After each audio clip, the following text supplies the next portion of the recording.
the public are excluded from this meeting, as it's likely that if members of the public were present, there would be a real risk and substantial risk to public health due to the infection or contamination with coronavirus. This meeting will be live streamed via the Council website. We'll go now to Mr. Henderson for apologies. Thank you, Convener. No apologies have been submitted to the meeting. Thank you. Okay, thank you. That takes us to item 2 on your agenda, which is declaration of interest. And just for clarity, I'll read this out. Members should declare any financial and non-financial interest they have in any item of business at the meeting, identifying the relevant agenda item and nature of the interest. Have we any declarations of interest at this time?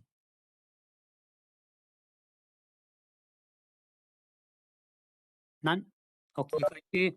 That takes us to item 3, which is the predetermination hearing procedures.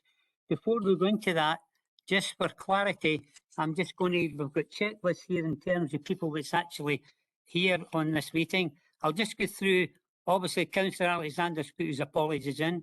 I'm here. Councillor Black, would you put your hand up? Thank you, sir. Councillor Bowes? Thank you, sir. Councillor Grant? Thank you. Councillor Hughes?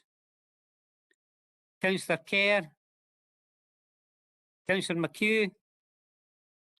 Councillor McCluskey? Councillor Murtagh? Is Councillor Monroe with us yet? No. Councillor Nimmo? Thank you. That's the elected members that's here this evening. Now, I would also ask that the consultees who's confirmed their attendance, if they could maybe just register that they are here. John Anslow, convener at 8th Parish Community Council. Is John here? Yep, I'm here. Thank you, sir. Louise Blong, Senior Planning Officer, Planning and Environment. Is Louise here?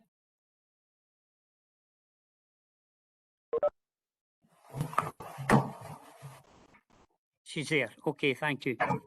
Kevin Collins, Transport Planning Coordinator. He's here. Thank you, sir. David Gray, Environmental Protection Manager. Is David? Thank you, David.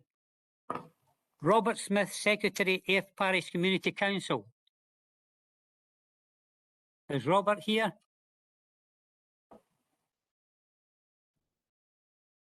No. Russell Steedman, Network Coordinator for Roads. Thank you, Russell. Lauren Timms, Landmark Trust. Is Lauren with us? And we also have Simon Verdon, Landmark Trust. Is Lauren or Simon with us? Okay, fine. That takes us then to objectors who've confirmed their attendance and requesting to be heard this evening. Graham Henderson. Is Graham with us?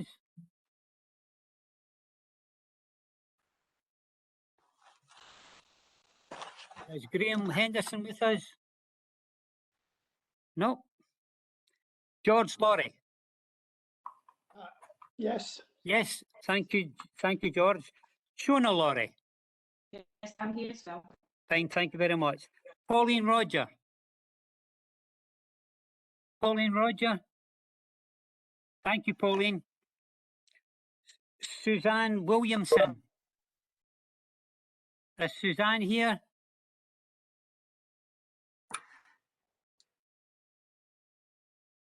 Yes, I'm here. Sorry. Okay, thank you. Then officers confirmed attendance would be Ian Henderson, Legal Service Manager. Present. Thank you. Present, thank you. Brian Perry, Democratic Service Manager. I'm here. Thank you.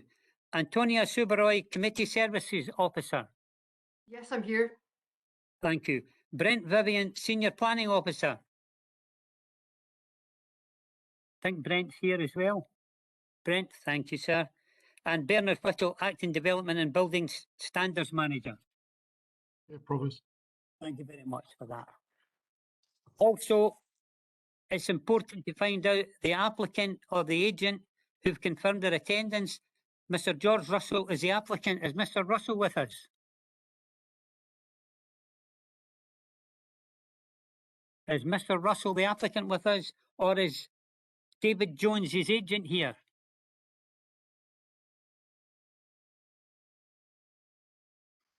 David Jones was here, convener.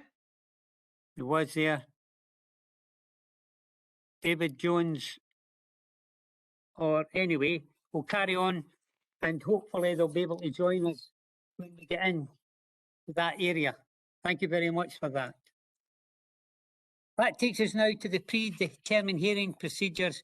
And just to reiterate, the matter is before a predetermination hearing because Section 38A of the Town and Country Planning Scotland Act 1997 requires that national developments and major applications that are significantly contrary to the development plan cannot be determined until an opportunity has been given for a predetermination hearing.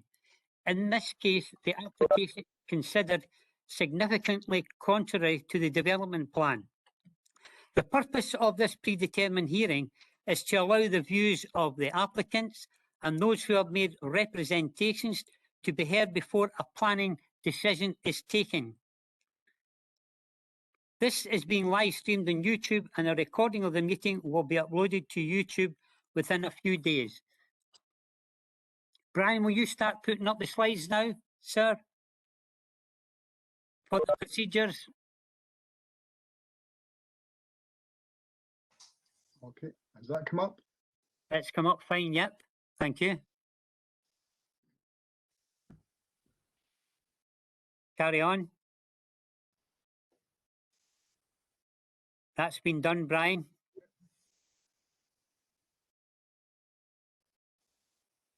That's not been done as yet. But just go through the whole list and then we'll come back to just go through the list.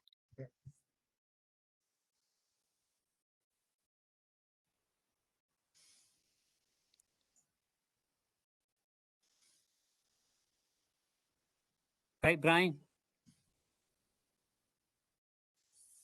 Convener, can I just interrupt for a moment? It's just that I'm anxious that there are some members on the call who may only be joining through phone by the look of the fact that they don't have a camera on. I don't know whether it might be, I don't know whether you have to read it out, but it's just Well, they may not be able to see. I'm quite happy to read it out. Brian, if you want to go back then, just go back to the beginning and I'll read everything out. That's a good point made by Councillor Murtagh. The first part of the procedure, the convener will formally welcome all those present and explain the purpose of the hearing, which I've done. The order of proceedings and the procedures to be followed at the hearing will be explained. Carry on. The convener will ask a relevant officer from the council to present the report relating to the planning proposal. So we'll just take it in that, just the convener will invite the applicant or their agent and any statutory consultees to speak in relation to the proposal from a maximum of 5 minutes. The applicant or their agent will normally be entitled to speak for 10 minutes, whereas statutory consultees will normally be entitled to speak for up to 5 minutes. The members of the committee will be invited to question the applicant, their agent, statutory consultees, and may seek guidance on factual or legal matters from the officers after each presentation. The convener will invite other persons who have submitted representations, including the objectors or supporters, to speak to the terms of their representation submitted in response to the planning proposal. Each party will normally be permitted to address the committee once for up to 5 minutes, so as to avoid repetition. Where parties have a similar interest or objection, a spokesperson will be invited to speak on behalf of the group. In these circumstances, the spokesperson will normally be permitted to speak for up to 10 minutes. Right, Brian? The convener may limit the number of speakers addressing the hearing on any particular topic or may curtail any speech which repeats any matter on which the hearing has already been addressed. The applicant or agent will have a right of reply to any points raised by any party heard by the committee.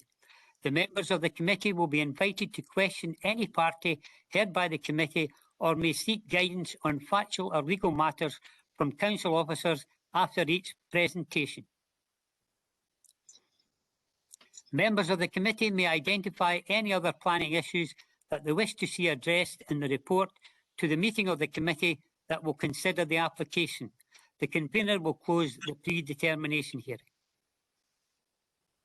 No cross-examination will be permitted under any circumstances. All remarks must be directed to the convener, whose decision on any matters or order will be final.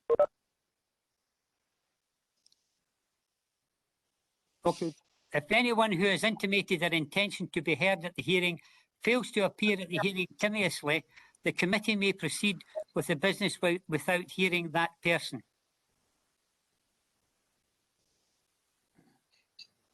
The convener will be responsible for ensuring that the hearing is conducted efficiently, having due regard to the principles of natural justice. For the avoidance of doubt, no decision on the application will be taken at this hearing.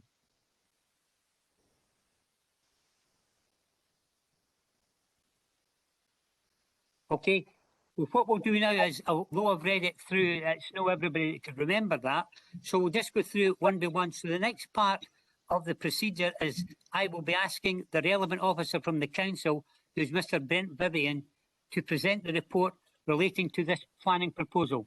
Mr. Vivian, thank you, sir. Thank you, convener. This application is a major development and seeks planning permission in principle for the erection of a visitor centre and 82 bungalows. The dwelling houses are intended as enabling development through cross-fund provision of the visitor centre. The application site lies to the west and northwest of the village of Earth. An allocated housing site bounds part of the site to the east. Agricultural land lies to the west of the site. Housing within Earth lies to the south, and Dunmore Park, which contains the Dunmore Pineapple Architectural Folly, lies to the northwest. The site currently comprises open agricultural arable land. Paragraph 1.5 highlights a number of points which are included in the information with the application. They include that the principal use within the visitor centre would be a cafe. The other uses indicated are a tourist information and display area, an arts and craft workshop, and a retail area. The cafe would be operated by the applicant, and management of the visitor centre would be the sole responsibility of the applicant. An occupancy restriction of over 55 years of age is proposed for the 82 bungalows. The reason stated is to restrict the pressure on local educational provision. It is proposed to realign the B9124 to the north to provide access to the visitor centre before it swings back southwards to join its existing alignment. A new roundabout junction on the A905 would be created, and the existing B9124 junction would be closed to vehicular traffic. The proposed housing would have access from the realigned B9124. The visitor centre would provide new car and coach parking facilities. The Pineapple is currently served by a private road from the B9124, but has limited parking facilities and no turning space for larger vehicles. This report provides factual and background information in relation to the proposed development. No planning assessment of the proposal is included or implied in the report. This would be prepared after the predetermination hearing. Turning to the planning history for the site, members may recall a minded to grant decision on the 17th of June 2020 for a similar proposal for the erection of a visitor centre, but with 22 bungalows rather than the 82 proposed in this current application. This application was subsequently withdrawn by the applicant due to viability issues. The minded to grant decision was subject to the satisfactory conclusion of a Section 75 planning obligation in respect of the matters which are detailed in paragraph 3.2 of the report before you. The application was approved by the Council's Planning Committee, contrary to the recommendation of the Director of Development Services.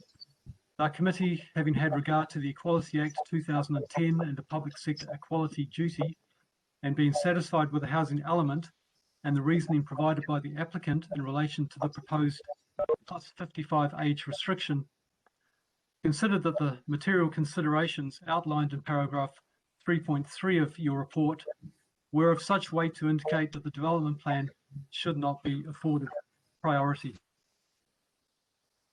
The main differences between the current planning application and the 2019 application are the number of units to cross-fund provision of the visitor centre has increased from 22 to 82 units.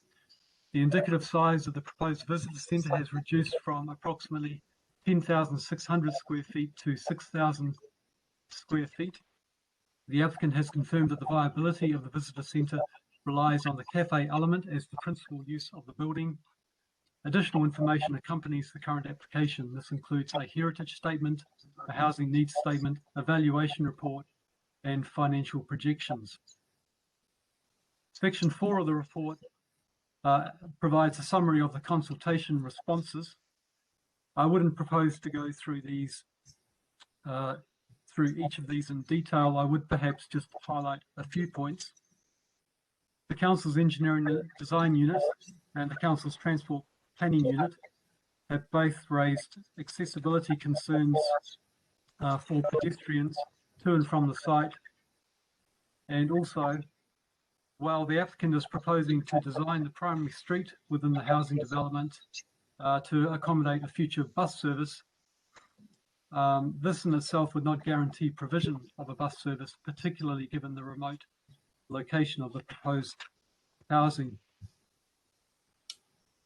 The Council's Housing Service and Falkirk Health and Social Care Partnership have provided a joint response to the application and have particularly considered the applicant's proposal to restrict the occupancy of the houses to age plus 55. They are not in a position to comment on the housing need for over 55-year-olds across all tenures. However, the information that they have from the Council's waiting list demonstrates that not only is there a need for social rented housing for over 55-year-olds within the Larbert, Stenhousemuir and Rural North submarket area, but also there is a demonstrated substantial need for affordable housing for those under the age of 55. Generally, their preference is to provide a mix of house types, leading to balanced communities. They highlight concerns with the proposed development in terms of high number and concentration of properties for an older age group and the potential pressure this could put on local health and social care services. And they also highlight concerns to the relatively isolated location of the properties. Falkirk Community Trust Museum Services, Historic Environment Scotland and National Trust for Scotland have all raised concerns in relation to impacts on the historic environment. The proposed visitor centre lies within the designed landscape of Dunmore Estate associated with the pineapple. The National Trust for Scotland had actually objected to the application. They highlight that they have not welcomed the proposed development, despite the applicant's suggestions that they have. They have not committed to a partnership with the applicant or identified the proposed visitor centre as of benefit to the pineapple. They highlight that the current application makes no reference to how the visitor centre would relate to the work of the Trust in conserving and interpreting the pineapple. And they also advise that the Trust is currently developing a new 10-year strategy which will cover access, inclusion, visitor experience and conservation at their properties. They therefore consider it premature to propose a visitor centre intended to serve the site in some form, given that the Trust as owners will be making their own plans. Paragraph 4.15 sets out information received from the district valuer. The district valuer has provided calculations which indicate that the profit margin expected from the development would fall considerably below what would be considered the industry standard of a profit in the region of 20% for a housing development. Although the district valuer does also acknowledge that lower rates may be acceptable to some developers, especially in this case where the intention is for the applicant to operate the visitor centre themselves. There are also calculations for different numbers of units in order to generate a industry standard profit of 20%, and also the number of units that would be required to generate a significantly lower profit at essentially nil profit. The Earth Parish Community Council have decided to take a neutral stance on the overall project and highlight the concerns and objections which some residents have made, the potential benefits, as well as making other comments. Their comments are wide-ranging and are set out in detail in paragraph 5.2 of the report. In addition to the comments from the Community Council, a total of 153 public representations have been received, consisting of 81 representations in support, 67 objections and 5 neutral representations. The representations in support are summarised in 6.2 of the report, and the matters raised in the objections and the neutral representations are summarised in paragraph 6.4 of the report. Turning to the development plan, I'll just touch on that briefly. The application site lies out with the Earth village limits within the countryside as defined in the local development plan. The northern portion of the site also lies within a site identified in the inventory of gardens and desired landscapes in Scotland. The spatial strategy as set out in the local development plan sees a continuity with previous plans, with the bulk of new housing being on sites which have previously been allocated. At Earth, the most significant housing allocation is at Castle View, a large greenfield extension on the escarpment above the village, which I understand has recently commenced in terms of the initial construction works for the development. 2 smaller sites are also allocated for housing at Earth Castle and Glebe. The remainder of the report sets out the relevant policies of the local development plan and the material considerations to be considered in determining this application. The material considerations are Scottish planning policy, FOCO Council supplementary guidance, the consultation responses, the public representations, and the planning history for the site. Finally, convener, we just touch on section 8 of the report, which states that the Human Rights Act 1998 and Equality Act 2010 are required to be considered in determining this application. Under the Equality Act 2010, the Council must not do anything which constitutes discrimination in carrying out its planning function. Age is a protected characteristic under the Act. As detailed in this report, the applicant is proposing to restrict the age of ownership or occupancy of the 82 bungalows to over 55-year-olds. Under the Act, direct discrimination occurs where, because of a protected characteristic, a person treats another less favourably than they would treat others. In terms of the applicant's proposal, there is less favourable treatment as someone aged 55 or under would not be able to purchase or own any of the properties. However, the Act does state that if the protected characteristic is age, there is no discrimination if treatment of the person is a proportionate means of achieving a legitimate aim. Consideration of the application in terms of these matters will be considered in full in the subsequent report prepared for the Planning Committee.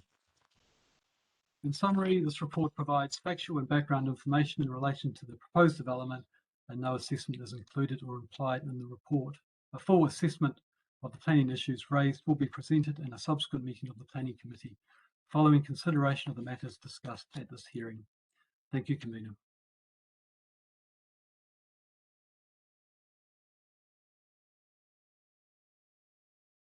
Thank you very much, Brent. There's an opportunity now. Please, if everybody that's going to speak, could you please mute, because we're having feedback here. So could you please mute your computer? Thank you. This takes us now to planning predetermination hearing procedure number 4, where the convener, myself, will invite the applicant or their agent to speak at this particular time. So could we have the applicant or the agent coming forward here, Mr. Russell or David Jones, the agent? This is your opportunity to speak. Who have we got? Is Mr. Russell or his agent here?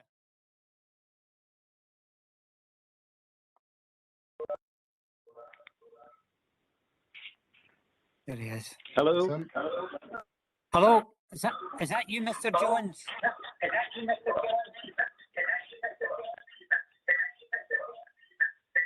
Hello, convener. Yes, I can hear you. Hello, convener.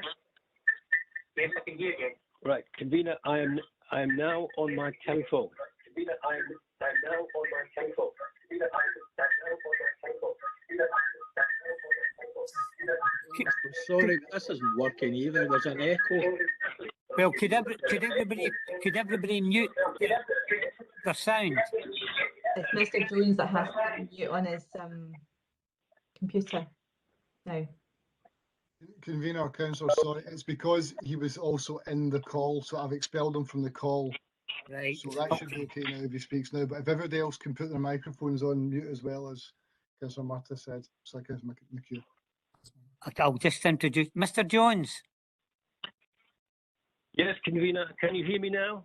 You've got 10 minutes, Mr. Jones. Take it away. Thank you very much, convener. My apologies for this. The technology is becoming really difficult. The officer's report has provided a full account of progress to date with the planning permission in principle application, and would confine my opening remarks to the why, how, and what next if committee are minded to grant support for these development proposals once again. Beginning with the why. Falkirk has become more popular as a destination. It already has iconic tourist attractions in the Kelpies and Falkirk Wheel. The Falkirk and Rosebank distilleries are further welcome additions to its cultural and heritage trails, and see the establishment of a visitor centre close to the Pineapple Heritage Resource as extending and enhancing this tourist interest by improving the visitor experience at this poorly provisioned attraction. Casual visitors to the Pineapple currently have no facilities, restricted accessibility, and no means to stay longer than the time it takes to see this iconic heritage resource.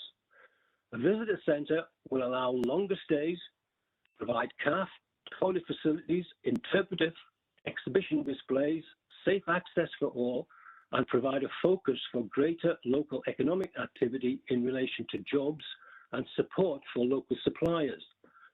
The visitor centre will also provide a destination for many local residents.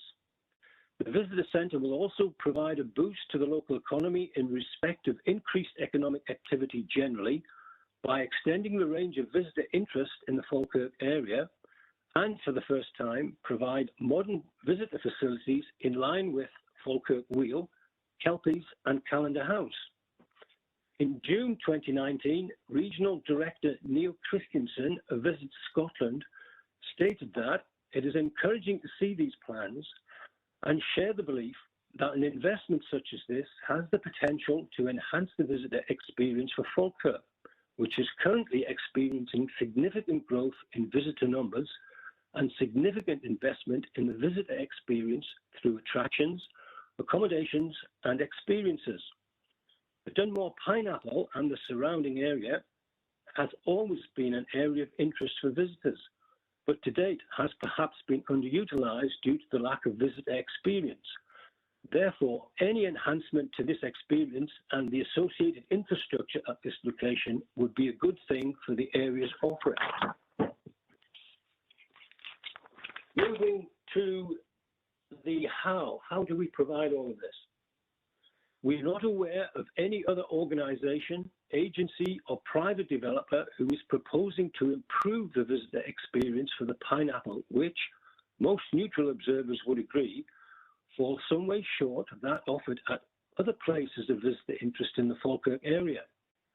Improved road and parking facilities, along with public transport stop, toilet, washroom facilities, CAF, exhibition, interpretive space, along with arts and craft workshop. These facilities come at a price, however, and whilst the applicant is confident that the visitor centre will be sustainable long term from the proposed family CAF business operation, the capital funding required to meet infrastructure, building costs and planning obligations require additional enabling development in the form of 82 bungalows. The initial application in principle was prepared on the basis of a visitor centre containing a wide range of commercial/retail activity requiring less cross-funding to build and support the visitor centre long term. However, in recognition of current trends, the retail space has now been reduced, resulting in a smaller building footprint, leaving the CAF, exhibition interpretive space, and arts and crafts workshop as the predominant uses. This reduction in commercial activity, allied to the extensive list of financial obligations associated with committee's earlier decision, rendered the first development proposals unviable. The present number of supporting bungalows allows the visitor centre to proceed covering all building and infrastructure costs while meeting known obligations in respect of affordable housing and contributions towards public transport, open space and provision of a roundabout site access onto the adjoining A905.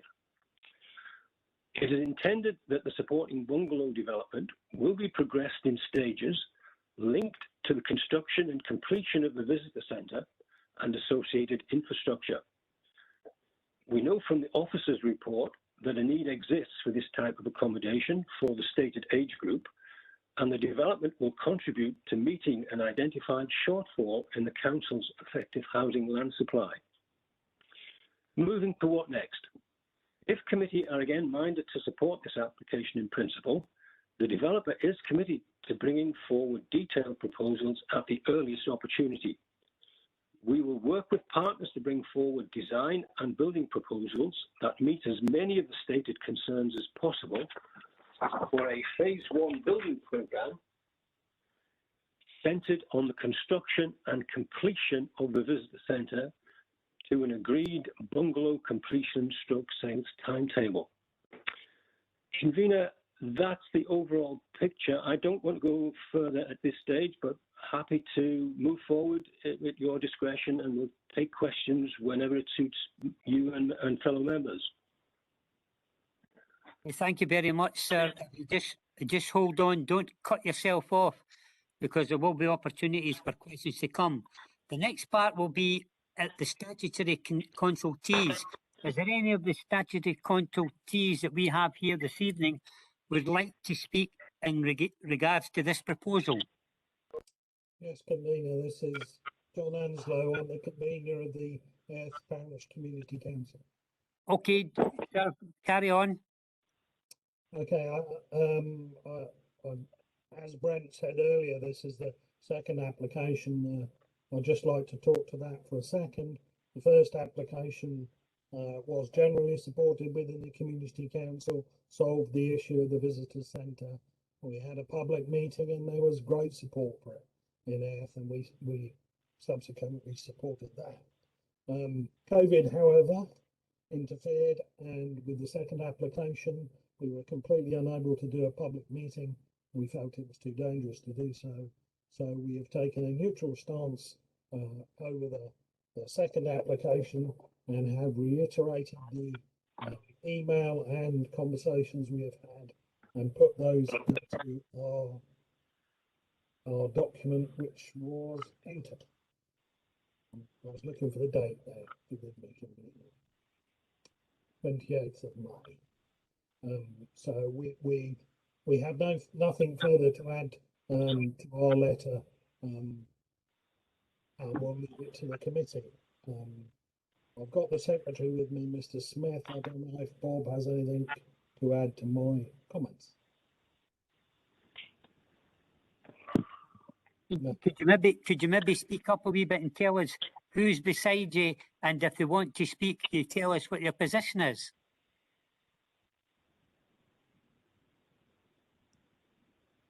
Mr. Anslow? Yes, I'm here, yes. And who's beside you, did you say, that wanted to speak? No, Mr. Smith is the secretary of the Community Council. He's not with me, but he is online. You can see him. Online. Okay. So that's, do you anything more to say? I don't. I don't think Bob does either. Okay then. Thank Fine, you. thank you. That takes us now to, that's the first consultee that's in attendance spoke. Is there any of the further consultees that had been submitted at the beginning? Is there any other consultee would like to speak at this stage? I'll just go round just in case. Louis Blanc, Senior Planning Officer, Planning Environment. Kevin Collins, Transport Planning Coordinator. Have you anything to say, Kevin Collins? Nothing at this time, Convener. David Gray, Environmental Protection Manager. Have you anything to say at this stage? Oh, nothing at this time, thanks. Robert Smith, we've already heard about Robert, for his colleague, Mr. Anson. Russell Steedman, Network Coordinator for Roads. Anything to say, Russell? Nothing for me, Convener. Fine. Lauren Timms, Landmark Trust, and Simon Verdon, did they join us ever? Nope. Okay then, this is an opportunity then. We're going on to item 5 on your planning predetermination hearing procedures, that members of the committee will be invited to question the applicant's agent, statutory consultees, and may seek guidance on factual or legal matters from the officers after the presentation. So it's open to members of the committee. Is there anybody who would like to ask any questions of Mr. Jones or any other officers at this stage? Convener. Councillor Nimmo. Thanks, Provost. Just a couple of questions. The first one, is it still the applicant's intention to restrict the sale of these bungalows to people over 55 years of age? Well, ask Mr. Jones in that one. Mr. Jones. Yes, Convener, it is still that is still the proposal. Okay, thanks for the answer. With that in mind, can I ask Ian Henderson for a legal opinion regarding the Equality Act 2010? Because I thought that using an age restriction basis to stop people was discriminatory.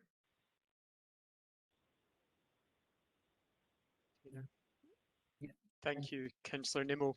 The report before members discusses the equalities matters, I think almost at the last section, I think section 8, and it does point out that that would be discriminatory. It also points out that the Act contains some provisions that would allow discrimination to take place under certain specific circumstances.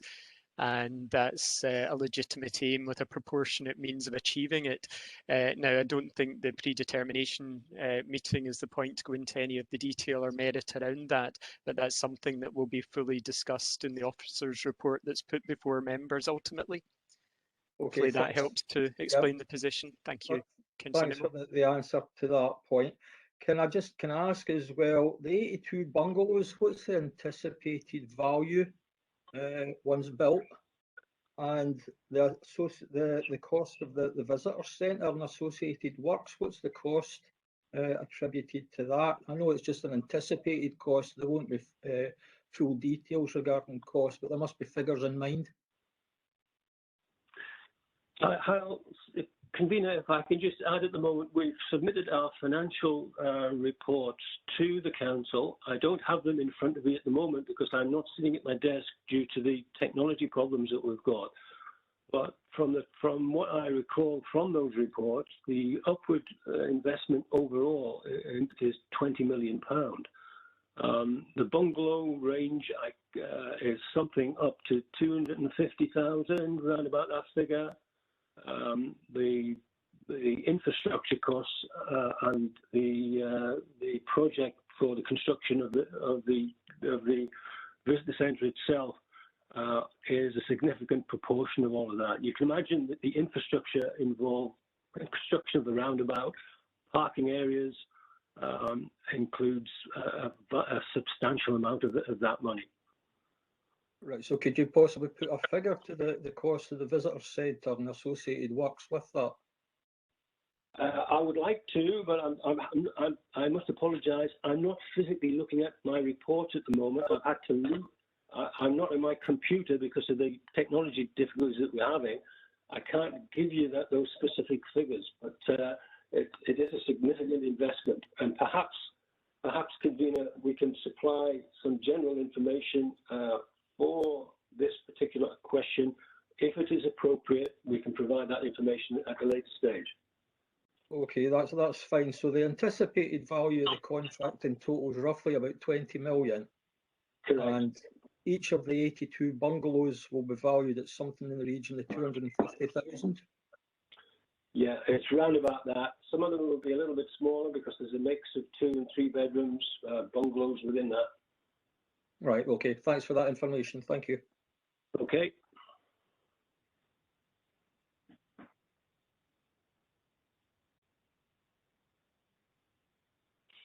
Convener.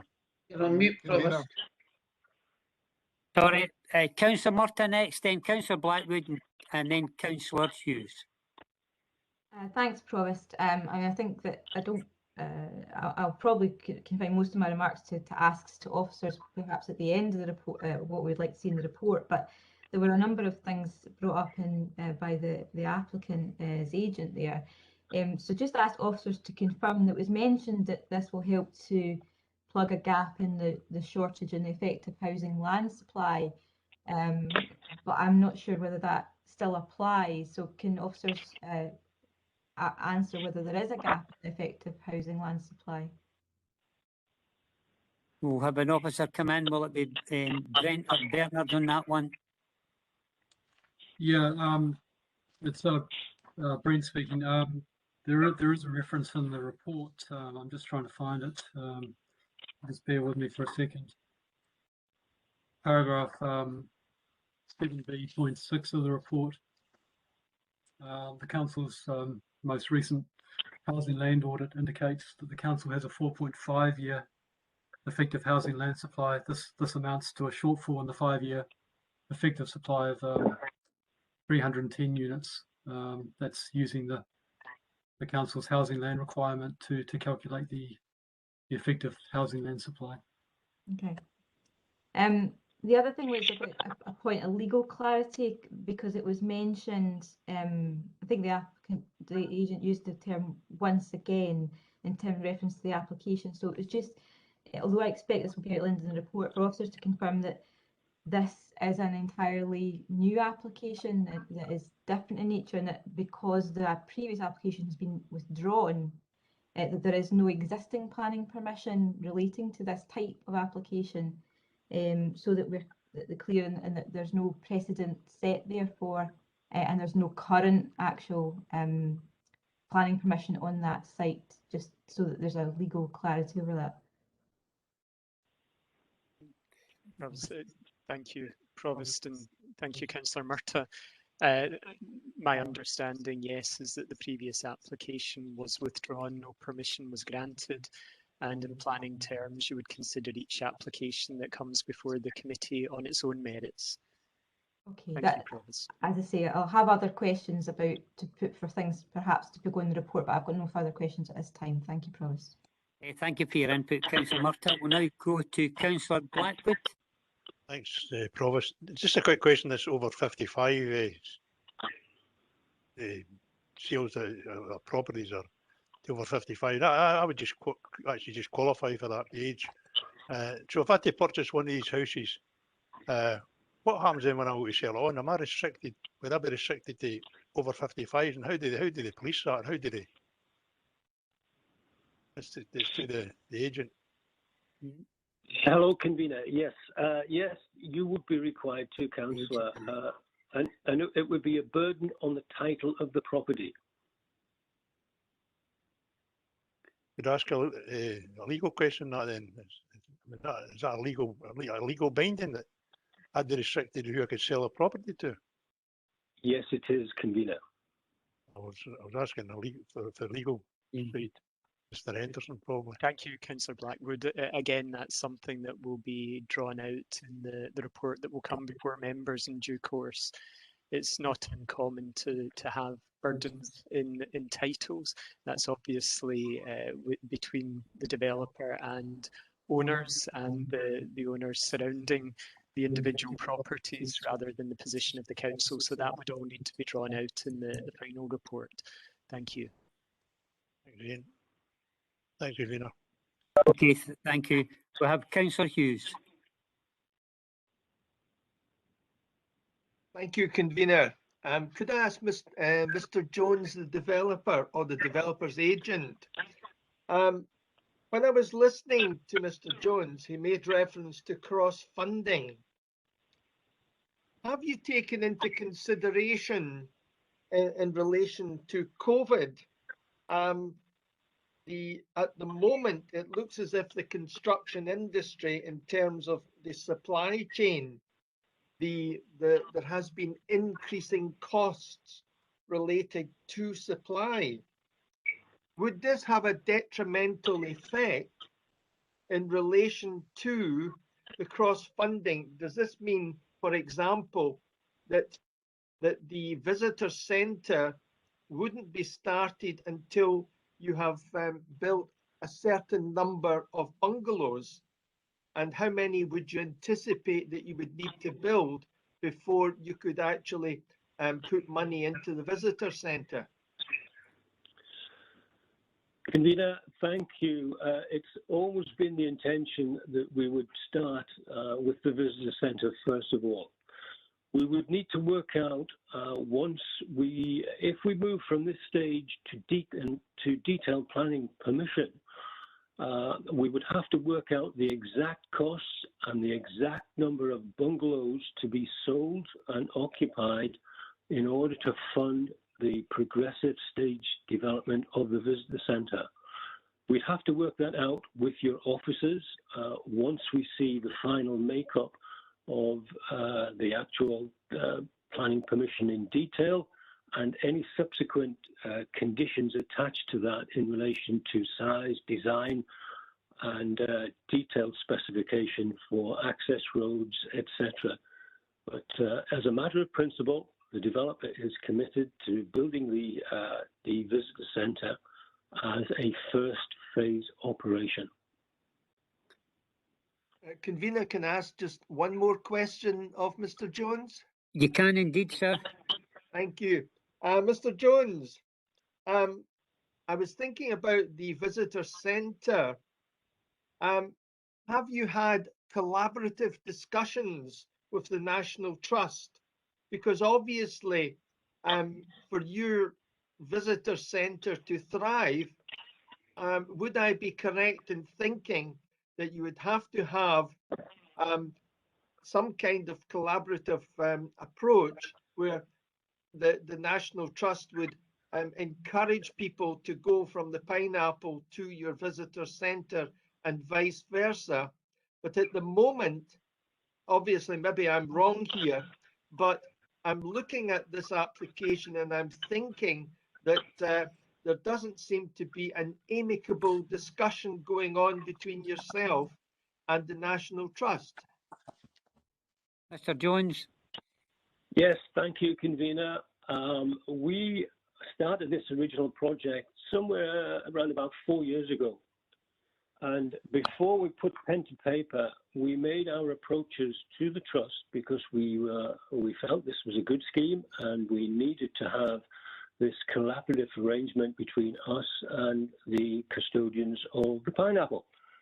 I have to say to you that in those early stages, we were encouraged to progress the development application, and right up until 18 months ago, or sorry, 12 months ago, we were led to believe that the trust were going to be an active partner along with us to bring this development forward. It was a great surprise and shock to find the latest communication from the trust themselves, who suggested, as it's laid out in the report, are now expressing some major concerns. We believe, however, that the conduit for further discussions is still open. We are committed to working with the trust and other partners to bring forward a scheme that meets everyone's expectations here. And if we do move to detailed planning stage, we'll be working with all the different interests to make sure that we can deliver this project. Convener, can I through yourself, thank Mr. Jones for his answers? Okay, thank you for your input, Councillor Hughes. It's Councillor Grant, then Councillor McCluckie. Councillor Grant, any questions?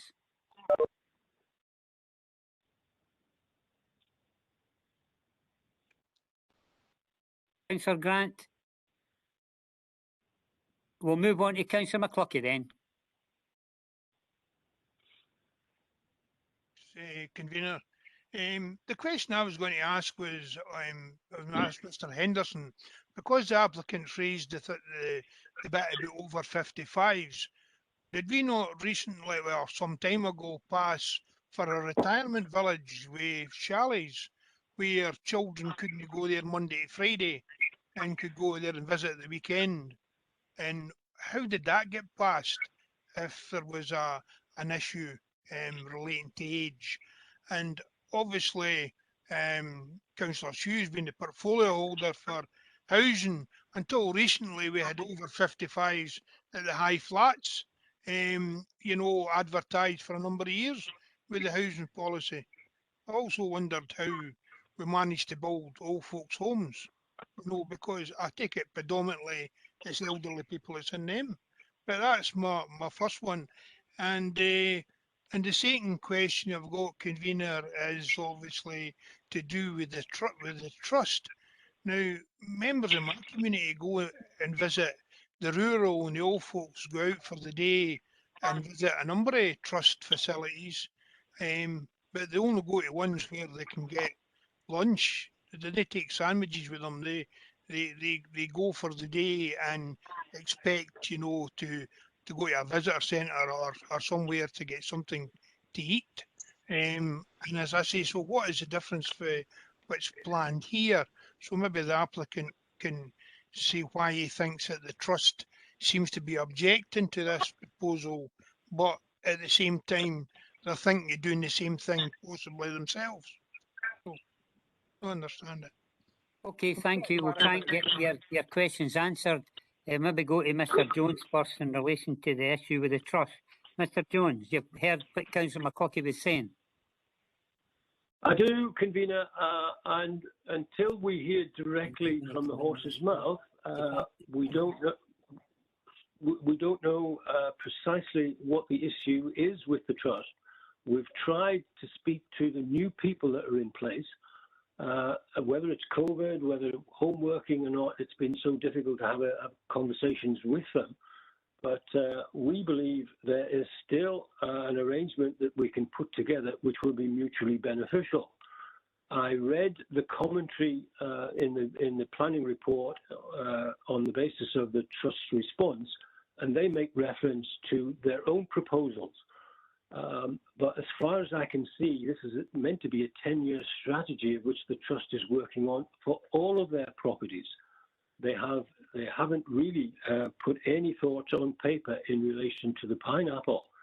I don't see that there's any particular conflict with what we're proposing here in terms of tying in with what the trust either now or ultimately will be suggesting as part of their own arrangements for the pineapple itself. There's no immediate disadvantage to the trust in having this centre where we're suggesting parking, accessibility, public transport into and out of the site are all good things in themselves, Convener, and I believe that will only help bring forward the economic development that I talked about initially, both for the Airth community and for the wider Falkirk area, bringing the pineapple in line with the Kelpies, Calendar House, and the Falkirk Wheel. It seems to be a no-brainer as far as I'm concerned, Convener. Okay, thank you for that. We'll go now to Mr. Henderson in relation to the other question that's popped up again about the 55 age. Mr. Henderson? Thank you, Convener, and thank you, Councillor McCluckie. I don't know the full detail of the other projects, but what I would say is that when you're dealing with equalities legislation, you need to have careful regard to the particular facts and circumstances of each matter that you're looking at. So it's not always the case that one answer suits all. So the detail of that will be looked at in the report that will come forward to Planning Committee. Thanks, Councillor McCluskey. Thank you. Councillor I Grant. thank you for that. It's just that I don't know many young people that get entered into old folks' homes. I just never heard of it. Thank you.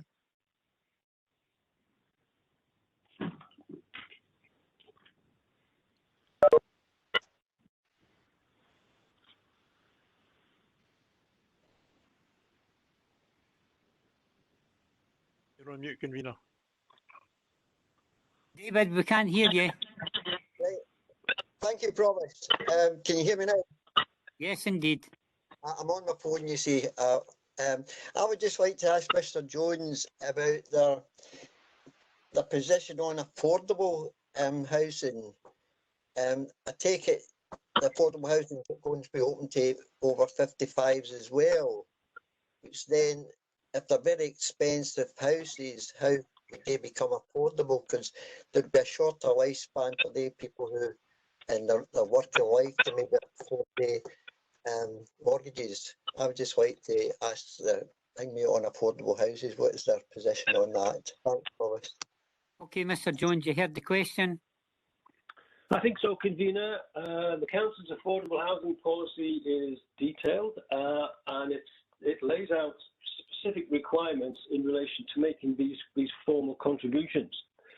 The affordable housing policy itself can either be, the units could either be provided in situ, that's on this development site, or elsewhere, depending on the circumstances. The properties themselves would be managed not by the developer, but by a housing association, and they would then have ultimate control over how people get access to them, and ultimately they will have final say where best these properties will be located. So we're open to working with any specific housing association that the council wishes to nominate. We have already committed ourselves to providing the wherewithal to providing or meeting the full terms of the council's affordable housing policy. So we're open to that, convener, and we'll take that on board through the next stage of planning. Okay, thank you for that. Is Councillor Bowes one in? Councillor Bowes? Thank you, Providence. Sorry, the dogs are barking in the background. Another wee problem with working from home. Looking at the report, and this is obviously to Mr. Jones.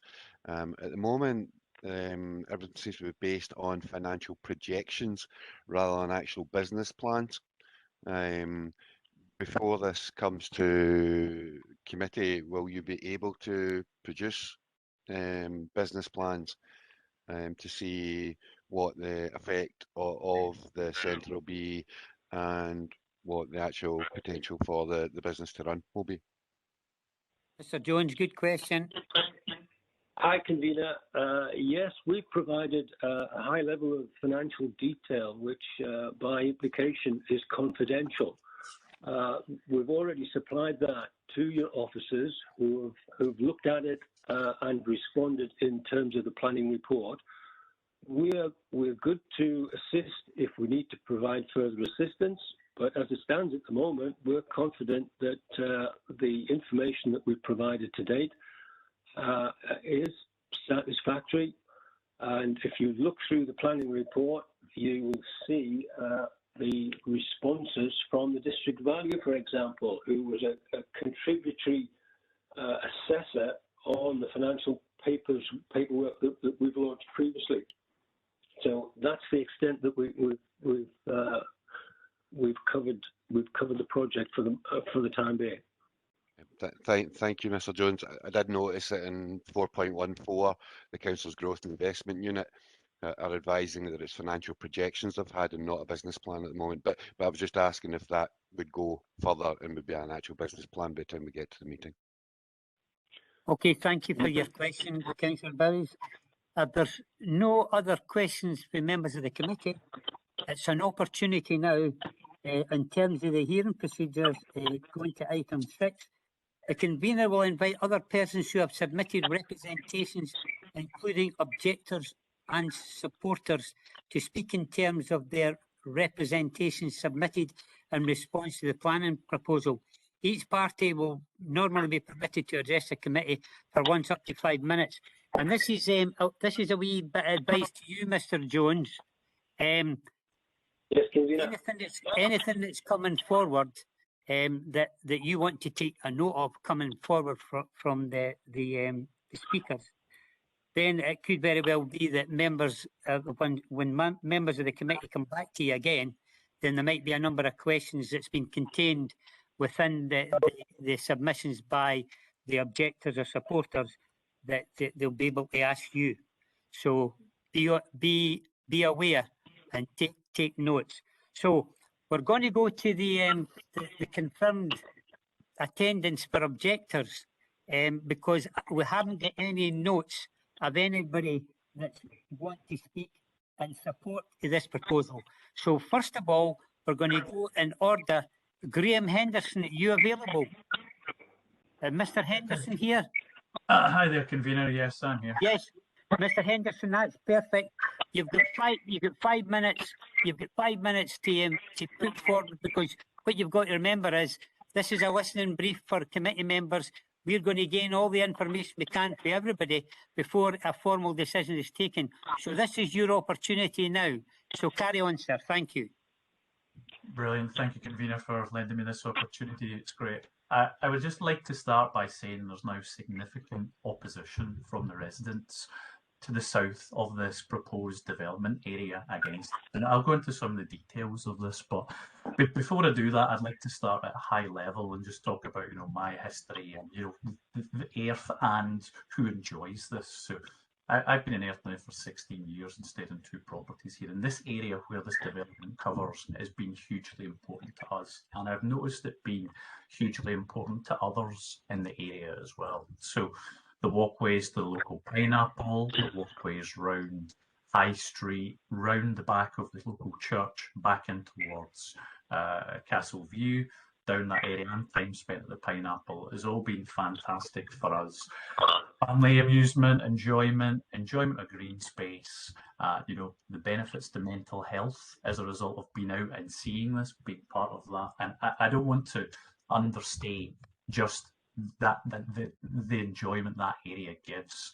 Views to the north over the Ochils, to the east over the Forth, already will be impacted upon by the established land development plan. This proposal here looks to further impact on all of that by to the west, then by building 82 bungalows coming up towards that area, but when also providing a visitor centre there as well. But I just wanted to stress at this point the impact that families have and time that is spent by the locals in this. Now, by turning that into an entire residential estate, that is not going to occur anymore, and it is numerous the number of people who use and enjoy that. So I just wanted to stress that before going into the detail. So, and I felt it was our responsibility to take care of that. That's there because when that goes, if this planning permission is ever granted, that development will be there forever. I would expect that will not come down once that is there. So moving on. So I had 4 main objections, which were non-compliance with the plan. Obviously, I won't go into too much detail on that because we know that, and other people will speak in more detail on that. There was a detrimental impact upon our residential amenities, things like doctor surgeries at that point. I'm thinking of traffic going through the area. We're already proposing a 20 mph speed limit. The additional land development plan will provide additional traffic to the area, which is already unsafe for people going to, or deemed by families with young children as being unsafe at times for going to school. This will further add to traffic through that with the existing land development plan, and will then increase further should this go ahead, this additional plan also. The third was sort of catchment area in schools, AF primary school, getting to that, children in that area, that school appears to be at or around its limits as far as we can see. Although I've seen some information in the report that says they can accommodate this. Actually, the practicality of that is what you see there is busy traffic, one-way systems, no parking, buses blocking roadways there, and real difficulty for people taking their kids to school there. In addition to that, we're in the process of building 108 additional houses as part of the existing land development plan, which is going to exacerbate that already, which doesn't take account of the 82 bungalows. And now I hear the piece about this is for the over 55s, so there won't be any children of primary school. I can tell you, I know one 55-year-old there who has a child in both primary 3 and primary 4 going to that school already. That's one. That's in this area, one that I know of. And that also gives the opportunity for, primary 5 to 6 high school to add additional loading to the local schools and community. So, yeah, I'm not entirely convinced that plus 55 means there's no impact on schoolings, and we have very clear evidence that isn't the case. Yeah, and I guess the last one for me was the objection by the National Trust for Scotland. I'll let them say more about that, but the National Trust objecting to this just seems absolutely clear that they don't support this, and if they don't support it, why should we support it? I don't understand that. So to go a bit more detail then, yeah. So in terms of first one, land development plan, others will say more on that. But yeah, so I'm thinking of impact on wildlife in the area, which we're already seeing a slight reduction in deer, pheasants in the area, foxes, that type of things. Pheasants already seeing less of. This plan would also be streetlights, obviously, that would come with this. So that's then sort of noise, it's light pollution to an area which is typically dark along here. And of course, there is the noise and the traffic that obviously goes with, particularly in the construction phase over a couple of years, but then longer term as well afterwards. Okay, point 2 was sort of detrimental impact on the amenities I had. So I touched on it very briefly there in terms of the doctor's surgery, but I should probably widen that to the NHS as well. So to the Forth Valley Infirmary as well. Now, I picked up from the report that housing over 55 typically brings people with 1 to 2 chronic diseases. Sorry, Mr. Henderson, interrupt. You're on your final minutes, sir. Okay, thank you. I'll be quick. Thank you. Okay, so we're talking 1 to 2 chronic diseases, the report says, for people over 55. So at that point, the extra loading on the NHS in this area, the doctor's surgery, the parking for that is already stowed with school use, with doctors' use. There's very limited space there to support that already. And I'm just talking with an earth here. I haven't got out to the wider impact in Larbert.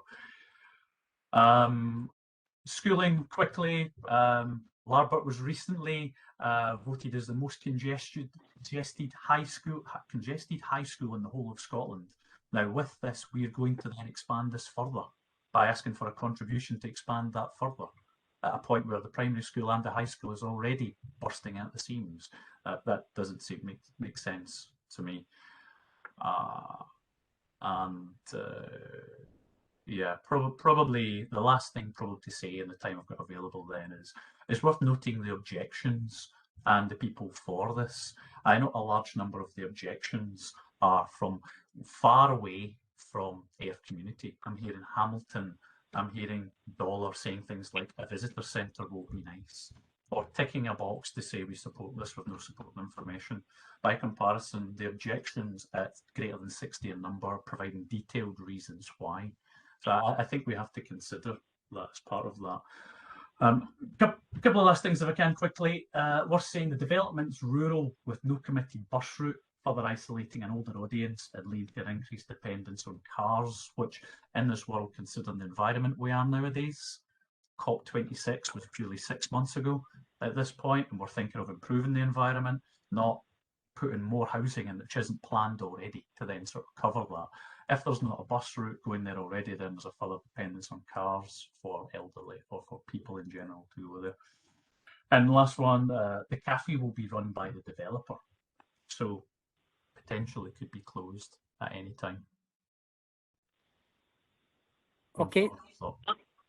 Okay. Thank you for your time, convener. Much appreciated. I hope I've captured. No, you did very well in the time that you had. I know it's 5 minutes, maybe sound, but you got an awful lot in there. You presented it very well. Okay, the next confirmed attendance is George Laurie and Shona Laurie. Do you want to speak individually or do you want to speak as a joint force? We'll be speaking individually, convener. Right, so we'll go to George first, then Shona. Again, thank you very much, convener, for this opportunity to discuss the meeting.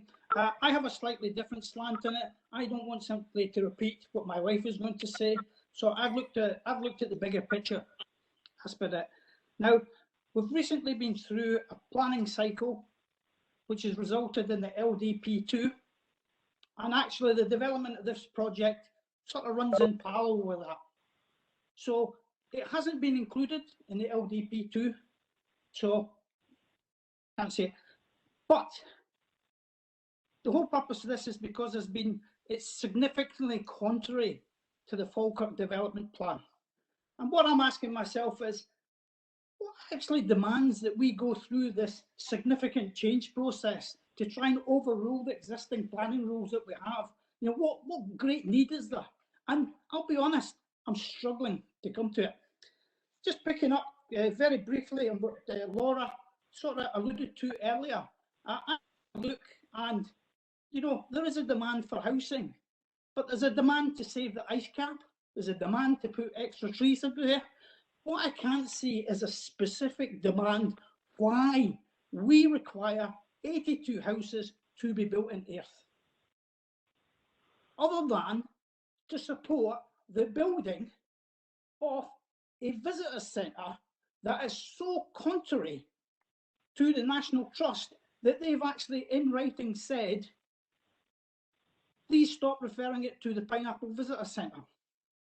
I'm just puzzled. I just can't see the need there. I should explain sort of as well. I'm over 20 years living in this house here. I've seen coming and goings. I've seen both my kids have gone to Earth Primary School and moved on to secondary education. My wife and I have both played parts in the local communities. My wife was a member of the school board. So we're not looking at it from a NIMBY point of view. And we saw the development of the 108 houses and we looked at it and we thought, yeah, okay, you know, there's reasons why, and that can be justified. I just think I'm just struggling to identify the justification for this whole project from start to finish. So I sort of dug through all of the paperwork. Again, I'm sorry, I didn't catch the gentleman's name where he talked about 4.5 in the financials concerning the project.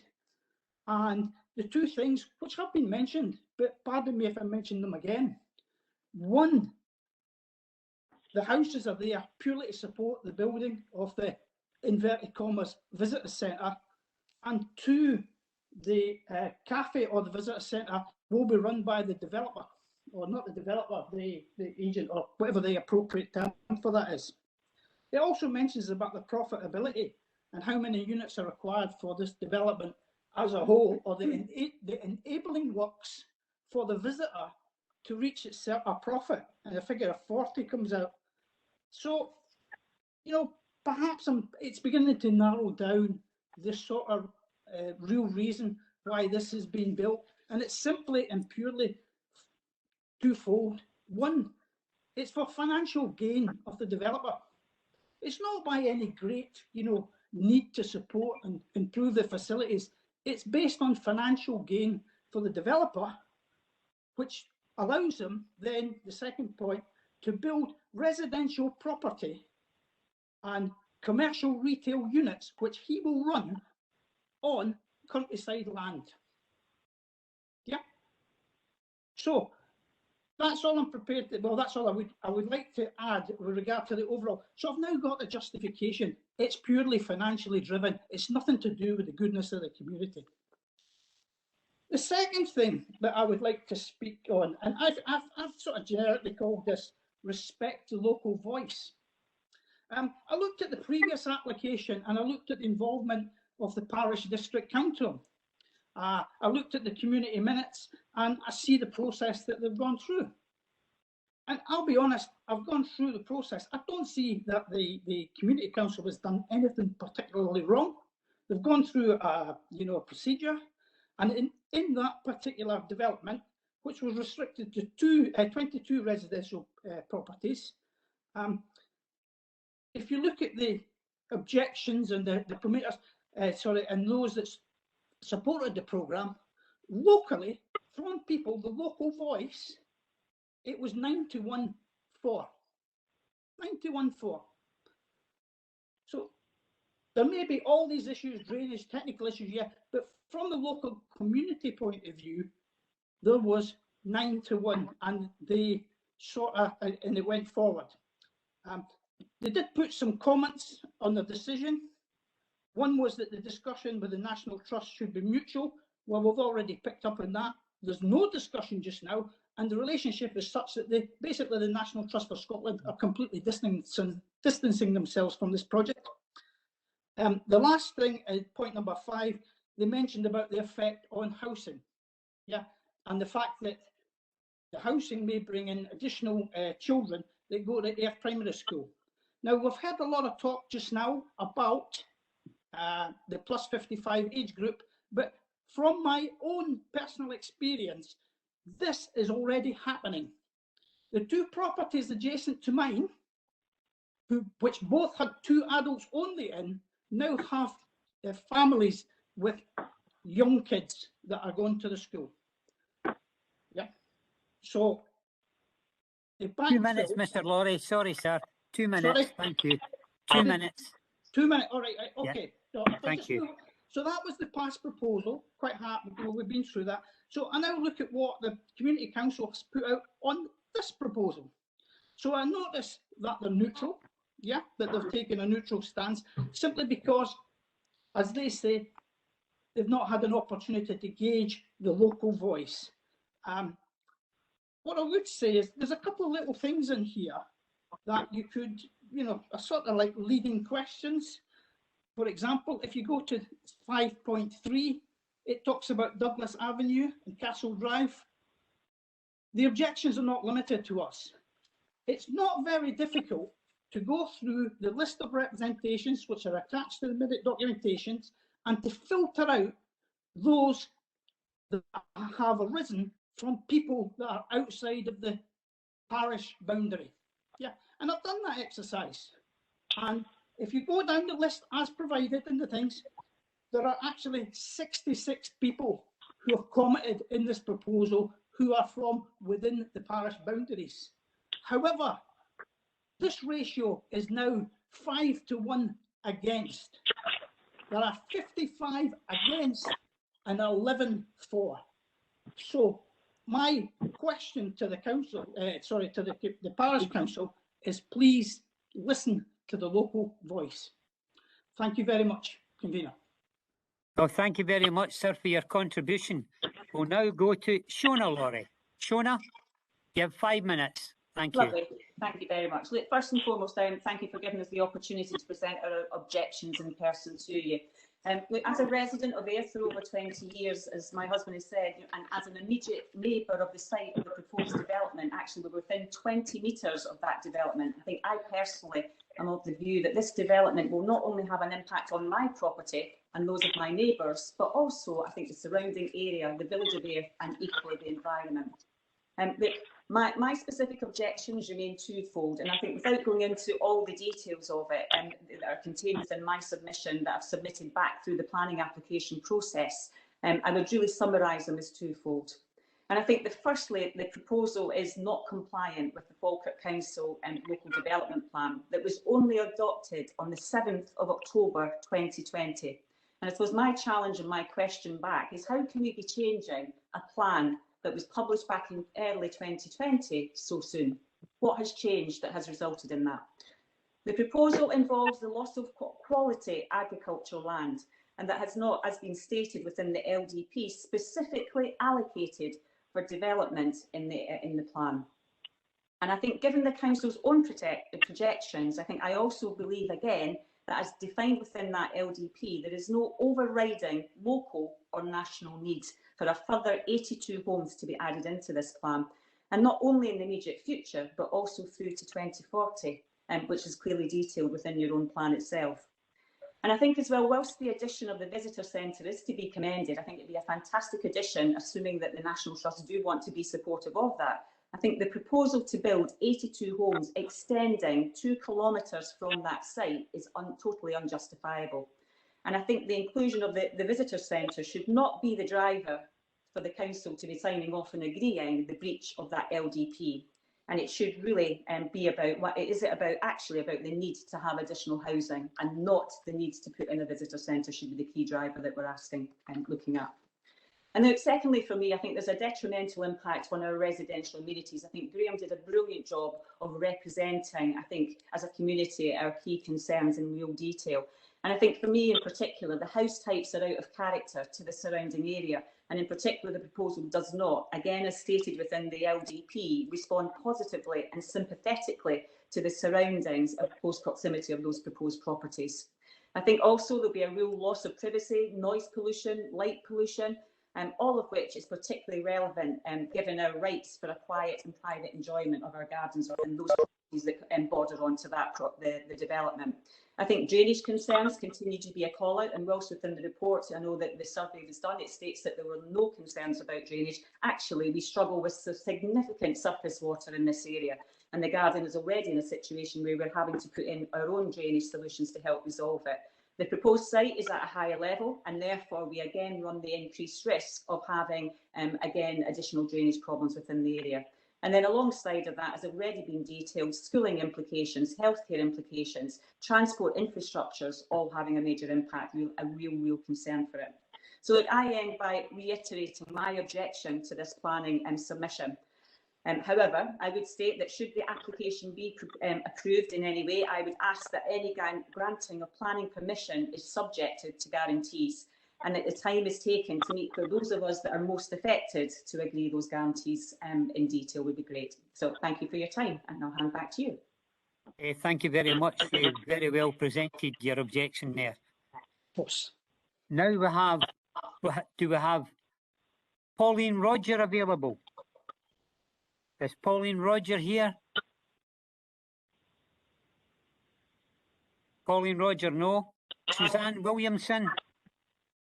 Yes, indeed. Yes, convener. Hold on. Have we got a Pauline there? Sorry, I couldn't unmute myself. I've done it now. Can you hear me? Pauline, yes, indeed. I can hear you fine. You've got 5 minutes to state your objection. Thank you. Thank you. I wasn't. Thank you for giving me the chance to speak. I wasn't going to talk because I absolutely concur with the objections raised on our behalf by Graham Henderson. And just as I'm listening, I was just a bit concerned. We seem to be concentrating on or focusing on the visitor centre when I think surely the main focus should be the additional 82 houses in addition to the 100 and odd that are already getting, built just now. The other thing that kind of struck me again is we're seeing there's 81 people in support of this, and as already been noted, an awful lot of them come from out with the village and the surrounding areas. And I just worry that the weight to be given to these supporters, when I'm hoping that it's not just a case of that they're looking for somewhere nice to go for a cup of coffee, and that it's detracting completely from the issue, which is an additional 82 homes to add to the possibly 200 new homes, which I'm just not sure that Airth has the amenities to support this, these numbers of houses.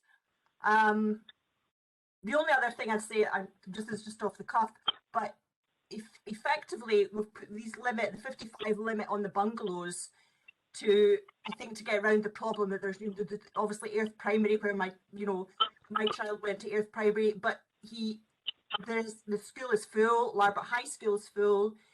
What will happen is people over 55 will move up from the village to these bungalows, and then new families will move into the houses in Airth.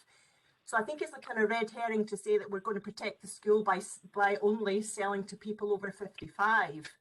So I worry about that as well, and I worry about how we can absolutely ensure that that condition stays on these bungalows. I'm not sure how in practice or theory that's actually going to happen. So yeah, effectively, that kind of sums up my objections. Thank you. Thank you very much for your input. We'll now go to the last confirmed attendee is Suzanne Williamson. Suzanne. Well, Convener, thank you very much. So I echo everything that everyone said today, from Shona, Laurie, and Pauline and Graham. And what I would also add is, I mean, I think that the development is just in the fact that there's a need for additional housing to justify the cost for new roads and a visitor centre that, frankly, we don't know what the need is for that. We don't know what the numbers are unless there's been a survey commissioned of visitor numbers to the Pineapple, and the National Trust have confirmed that there's going to be an explosion in numbers to it. So at the moment, are we aware of any complaints from the National Trust from visitors to that attraction?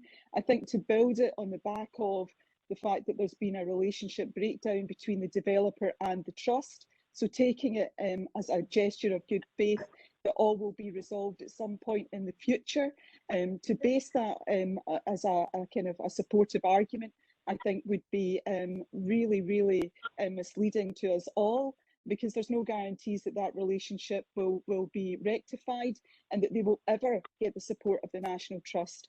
And secondly, to build the centre without the Trust's support, so driving traffic and people to an attraction that the developer does not own is irresponsible. So you will have different sort of people going round an attraction where the National Trust themselves haven't developed their own strategy for.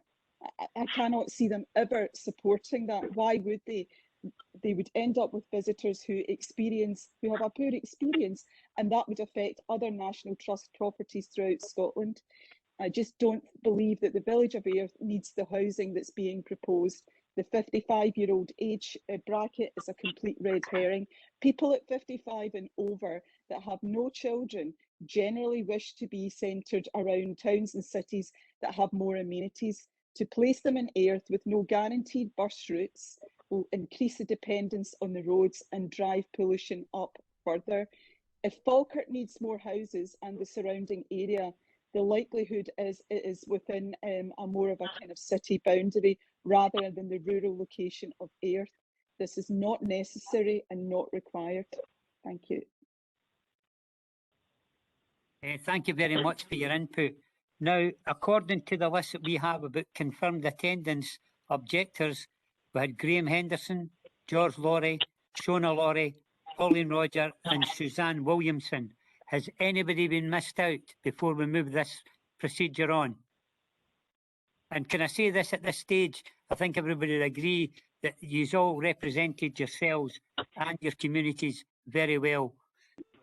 It's an opportunity now. Mr. Jones, I had said to you initially that in terms of item 8, the applicant or agent will have the right of reply to any points raised by any party heard by the committee. Now, you've heard five objectors there, and if you want to come back in relation to all the issues that we've spoken about, speed limit, traffic, schools, the National Trust situation, the noise, the NHS, drainage, there's speed limit. There's so many issues that came forward with these the objectors. So if you want an opportunity to come back in and try and address, but you're only there to address the objections that came forward, you're not there to put any new information in relation to the application. So, Mr. Jones, this is your opportunity. Would you like to come back at this stage and try and address any of these points? Yes, Convener, I will try and do my best to pick up as many of these points as possible. I'll start, I think, by looking at addressing the issue of the local schools. We have, in the report itself, under the education section dealing with the schools under paragraph 4.7, there doesn't appear to be a capacity issue at the local schools. And the point that was raised in one of the objectors suggesting that the vacancies arising from people moving from the village into these proposed properties would leave open for families, additional families to come to the village. They would have suggested that there was a schooling issue. But it's quite clear from the report in 4.7 that there isn't a capacity problem. We believe that by putting on a restriction both in terms of ownership and people living in the bungalows of 55 plus, we believe that helps to address any long-term or overall capacity constraints, whilst at the same time addressing an identified need for this type of accommodation, both in terms of possible future occupants and in relation to the current housing shortfall that exists. In relation to traffic, there's been no issue in the Council's technical reports on the basis of the overall proposals in terms of whether the road network in general is big enough to take it to accommodate traditional traffic movements. And on that basis, I don't think that is a major issue from a planning assessment point of view. Other amenities associated with doctors, we've heard that the NHS Falkirk have no difficulty in relation to providing general GP service, both locally in Airth and in the surrounding areas. There seems to be capacity to deal with that, and NHS Forth Valley are not raising that as a specific issue. Public transport is a problem at the moment. There's a limited bus service into and out of the village, and that can only be addressed long term by increasing the demand for participants for public usage. We are proposing to provide direct bus links into the visitor centre itself, in addition to which we're providing a bus stop within the residential zone in order to provide accessibility for people who wish to use public transport. Wildlife, we have provided our own studies in relation to the impact of the development overall. That there's been no issues raised in connection with our submissions on the basis that it would have a detrimental impact. Agricultural land, a lot of agricultural land was suggested.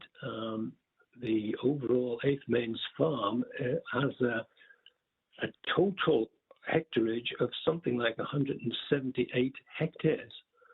The development platform for both visitor centre and bungalows is somewhere in the region of 15 hectares. So this will have no impact in relation to a significant loss of agricultural land, and it certainly won't impact the viability of the farming enterprise. Additionally, there was a suggestion that using public footpaths and walkways would be somewhat negatively impacted. I can confirm at this point, this absolute stage, that there's no intention to close off public walkways, and we will do our best and with the next stage application, should we get there, in demonstrating that accessibility into, around and through the site would certainly be improved in terms of what we have at the moment. We've done our assessments on the basis of visual impact, both from long and short distance views. Our own experts require us to bring forward detailed landscaping proposals, of which, as a developer, we're more than happy to do, and we will look to integrate both new proposals into the existing tree and shrub landscape that we have there just now. Again, that is perceived to be an additional advantage which will enhance local wildlife. National Trust was mentioned again. I said to you a little while back that we'd had some fruitful discussions some time ago with the trust itself. Latterly, however, there appears to have been a change in some of the officers or the people that are in position at the trust, and we need to be able to convince them that, first of all, these development proposals have no significant adverse impact, and we've committed ourselves to working with the trust and other partners to bring forward a set of proposals and schemes, detailed schemes, that will meet many of the concerns that have been raised either through consultation responses or indeed have been raised tonight. So overall, Convener, we think that the Falkirk area has already benefited from a range of development proposals that I outlined in my opening remarks. We would see the visitor centre as adding to that overall attractiveness for visitors. There was a suggestion made that the houses themselves, or the bungalows, would be too many in one instance, and they would either are not needed or wouldn't provide the accommodation appropriate to the location. I disagree with that. The officer's report already suggests there is a need for this kind of housing, and there's been an identified shortfall within the overall housing land supply. And whilst 82 bungalows in themselves will not address the whole of that particular shortfall, it will inevitably make a contribution. Looking at the development, Convener, looking at the status of the development plan, I think the suggestion was made that we should be moving. Why didn't the development plan doesn't allow for this development? From a planning perspective, you can't bring forward proposals each and every stage to fill in the cycle of development plan progress. And this set of proposals fell between two stools. There are sufficient policy background within the plan to deal with development planning applications, and that is part and parcel of what this overall assessment is about. Looking at the expansion of the village itself, you've had 3 allocations in the first development plan, and indeed this recent iteration, and only now is Lockhay Homes starting to bring any development forward. The site at the Glebe, 30 units, and Airth Castle itself, 15 units. It's unlikely that these there seems to be no interest in bringing these particular sites forward. Together with a reduction in the capacity of the Castle View site, we're already looking at a figure of approaching almost 70 units, which the planned approach was always meant to bring forward. And these particular units are missing from the overall supply. So there is a gap which is not being filled just now, and if you want to address any housing shortage, you clearly would have to look at that and take that as part of a consideration. So overall, Convener, we are bringing forward proposals that meet both a tourist, business, and raising, if you like, the profile of Airth by providing a visitor centre. And we firmly believe that the visitor centre itself will add to the growing level of tourist interest in the Falkirk area and provide a further local economic boost in relation to jobs, supporting existing services, in addition to extending the range of housing opportunities locally. Thank you, Convener. I hope I haven't missed anything significant, but I've done my best to try and cover as many points as possible. Thank you very much for that, sir. There was two objectors had mentioned a very major point, which they did miss out on, and I know that it was difficult. I was hoping you write it down, and I'll just bring it in just now. Was the drainage? What's the situation with the drainage before we? That's all when you speak about that issue, because it was brought up by the objectors relating to the drainage. Yes, we've provided indicative drainage plans, which have been looked at by Scottish Water, SEPA, for example, and the council's own technical people, and they have not raised any concerns in relation to the information we've provided for them. Okay, that's fine. Fine, thank you very much for that, Mr. Jones. It's now we go to the procedures. It's item 9. It's the members of the committee will be invited to question any party heard by the committee or may seek guidance on factual or legal matters from council officers after these presentations. So it's an opportunity for members, after hearing everything, hearing the objectors, hearing the Mr. Jones again, and his summary there at the end, and any officer that's here at the moment. So, Councillor Murtagh.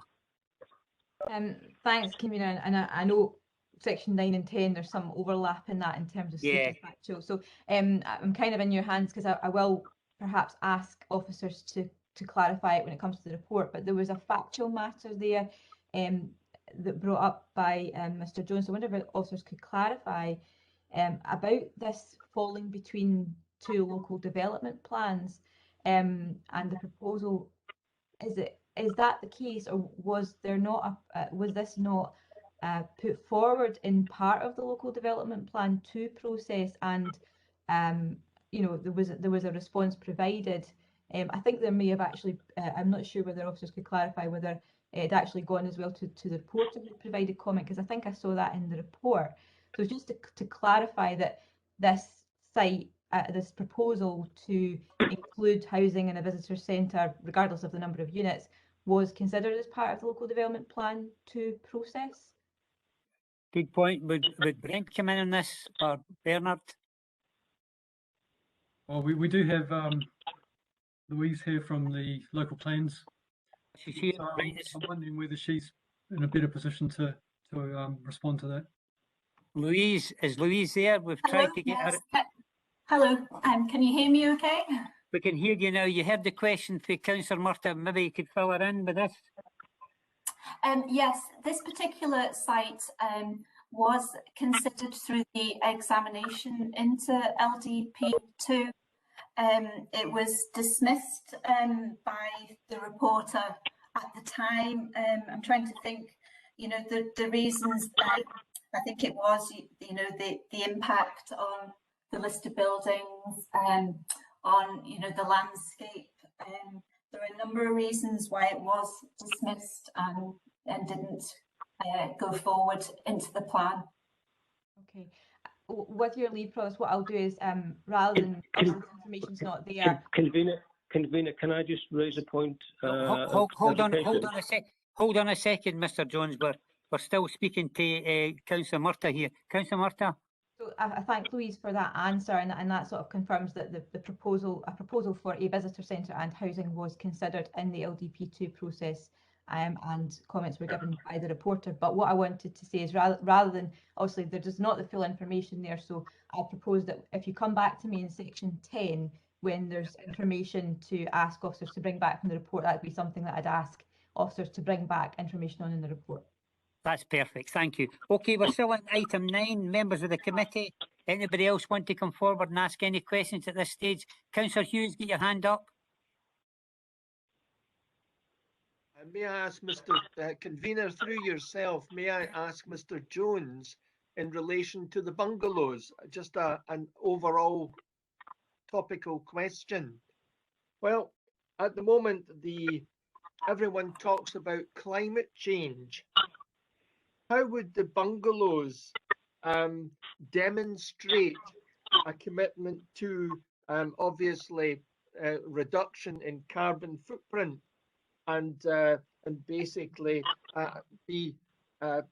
shall we say, promote climate change proposals? Mr. Jones, you heard the question? I think so, Convener. All new building arrangements will be subject to modern or current building standards. Those standards are being raised almost on an annual or biannual basis, and any new development, including these bungalows, would need to provide a level of design that meets those current standards, convener. And those are all aimed at providing appropriate building forms that have minimum carbon footprint. Convener, can I just ask one further question? Certainly. In relation to Mr. Jones's answer. What I was looking for was in terms of the building standards. Could you give just a general idea on whether the bungalows would be bronze, active, silver, or gold standard? I can't, because we haven't yet started on any detailed planning arrangements. All right, thank you. Okay. Thank you, Convener. Okay, Mr. Jones. It's okay, Mr. Jones. Yeah, fine. Any other questions for members at this stage on item 9? Councillor McCluckie, question to who? I'm not sure, Convener. It's a couple of questions I would like to be, or things brought up for when the committee comes. There was a point made about during the summaries there about people putting in representations from out with the area. So I would like it legislation clarified with that, because if Ian could explain who is allowed to object or support an application or where they live. I mean, could we summarise that, please?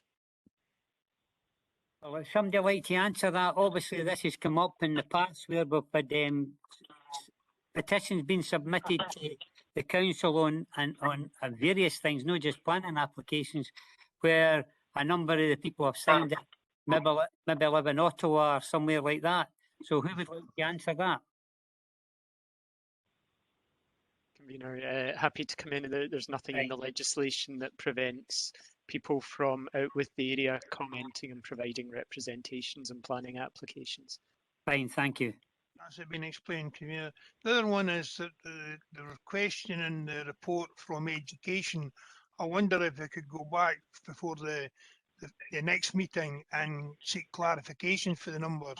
So as people weren't believing what the Education Department was saying, so maybe we could get clarification for the next meeting, just on that, seeing it was brought up.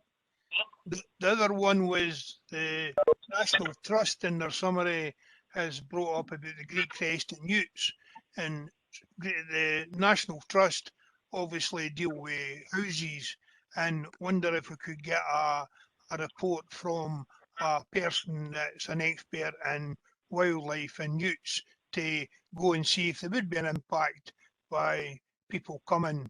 They're already walking by the area and utilising the area well, but is there going to be an impact with that? So maybe we could get that clarified. And what exactly is the National Trust position? Because, as I say, it did say, they're against it, but they were previously for it. And then it says about a 10-year plan, but it's no seem to be specific. So could we try to tender some of what has been said tonight to get answers from the National Trust for the next meeting as well? Thank you. Councillor McCluckie, and item 10, which we're coming on to in a minute, as members of the committee may identify any other planning issues they wish to see addressed in the report to the meeting of the council that will consider the application. Councillor Murtagh has already stated, and we'll go back to her. So your points, we'll bring them up when we're at item 10. But at item 9 now, members of the committee are invited to question any party that's been heard and seek guidance on factual legal matters from the council officers after their presentations. Have we got any other questions on 9, or can we go to 10? So we'll just go to 10.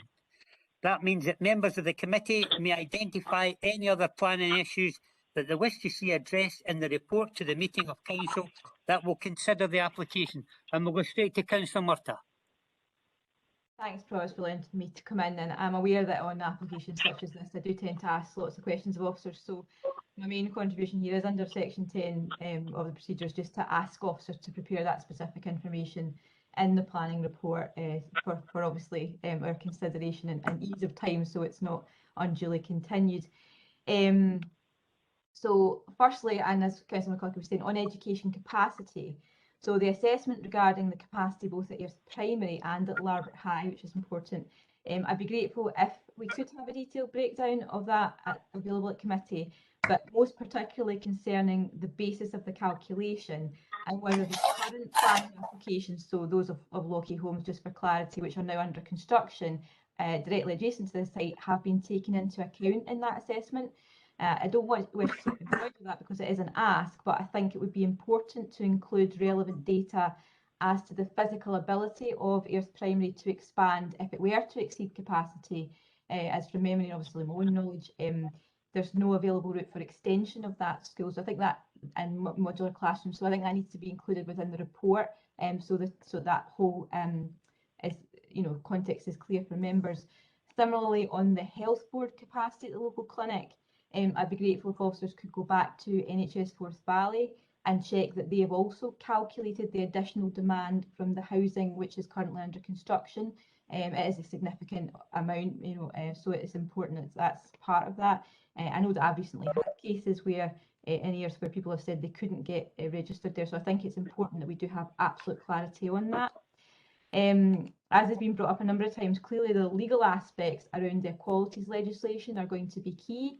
So I'd really appreciate if officers could provide a detailed assessment on the legalities of this, both from the point of view of what the legitimate aim to allow discrimination would be, and on the proportionate means as to achieving whatever that legitimate aim might be.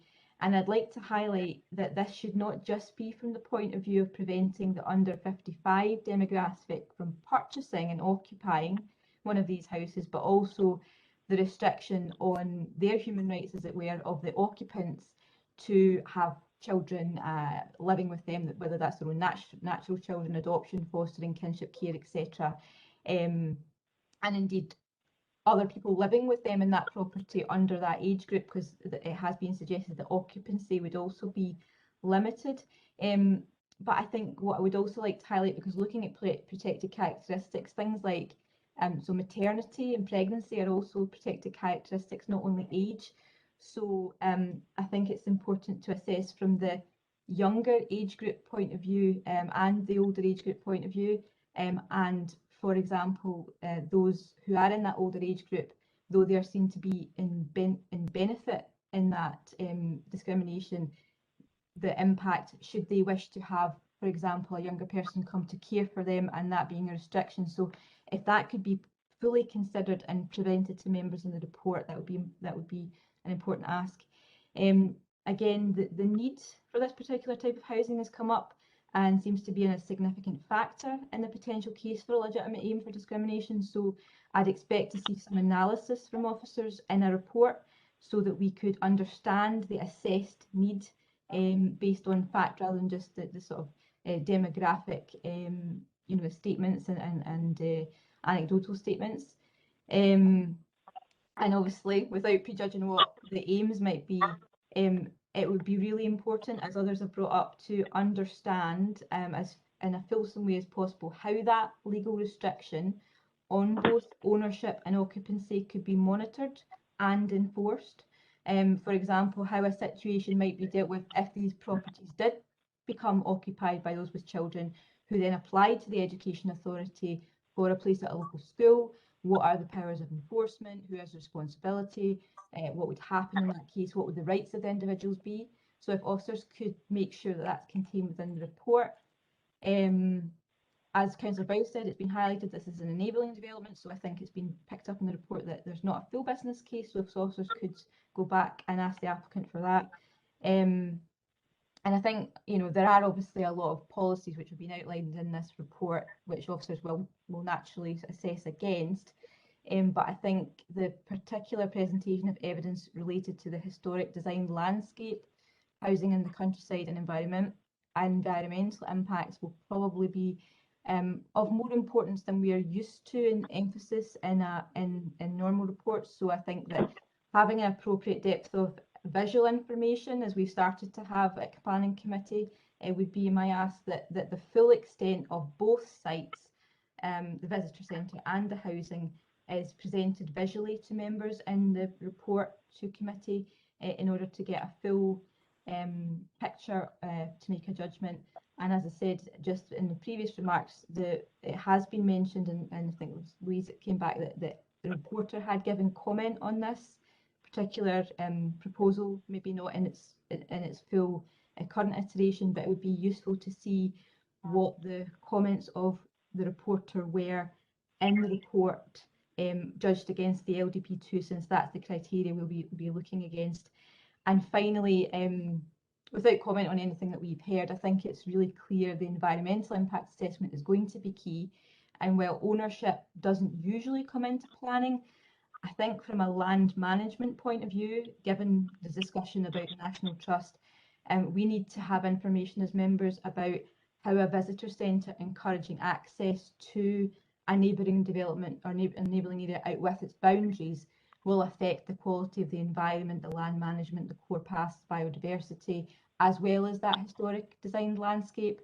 Oh, and final ask, I do promise, Provost, would be to ensure that officers include a comment or some assessment of the impact on coalescence between the villages of Dunmore and Airth, particularly with respect to the siting of the visitor centre, as it is in the field directly between the two villages, and with other developments underway, the impact of potentially joining up those two developments is something we're used to seeing in planning. So I think that needs to be included in the report also. I think that's probably me, Provost, but I know it's a list, but I think it's important we have all the information. Thank you. Exactly. Councillor McCluskey, I'm coming back to you. You've this is item 10, where you're identifying other planning issues, so let's hear them. Well, I think there's no much left after listening to Councillor Murtagh there. But I would say that she answered the main question. We didn't usually talk about land ownership because it's no material consideration. But that's just my response. I'm sure officers will respond to that. But the one I had said earlier, Councillor, was the Great Crescent Ute. We need an expert on that to see if there's a problem there. That's the only thing that I think Laura missed out, to be honest. And okay then. Okay, thanks again. Thanks again. Now listen, is there anybody else who'd like to come in and ask for any other planning issues to be addressed in the report that's coming to the council? Councillor Kerr. Thanks, Provost. I would just like, it was mentioned a couple of times by different people regarding the 20-mile-an-hour closed area. Can I just have it included in the report if this area would be included in that, or if it's out with that area, Provost? Okay, thank you very much for that. Just touching on a point that Councillor Murtagh has said, I've been discussing the issue with Mr Henderson. I believe that a site visit would be really appropriate for members, especially those that don't know the area. The fact of the matter is we have a site visit already planned. I think it's going to be the 31st, Jane? The 31st of January in the morning, we're going out to Dunny Pace, and we will be looking to see if members would like to go out to this site in the afternoon. So it's up to each and every individual member, but we'll get some correspondence out, because I believe that this is a major application. There's so many issues there, and I think it would be beneficial to everybody if we could go out there and see for ourselves. Okay, other than that, there's no other questions. Councillor McCluskey again. Just one out there, Convener. Because I had mentioned earlier in my previous talk about, because planning permission had been granted for these retirement chalets and everything by the council and that previously, because they were advertising recently for other people, so that's how I knew about this. So maybe we can get clarification on what type of over 55 sets of things has been passed previously to get comparison, the law, the legal side. Okay, you brought that up. It's a good point. Okay, then it's just left for me to say that it's an opportunity for me to close this, but I would like to say this. I would like to thank, obviously, the members of the committee, the officers of Falkirk Council, the consultees that came, but also a major thanks to the people from this area that objected and came forward and represented their communities and themselves in a very professional manner. Other than that, thank you. Just to let you know once again that all this information will need to be collated, and then there'll be a date set for the council planning committee to discuss this, a full planning committee, and take a decision. That date hasn't been set yet. Other than that, good night to everybody, safe journey home, and thank you for your involvement. Thank you very much. Thanks, Provost. Thanks, Thank you.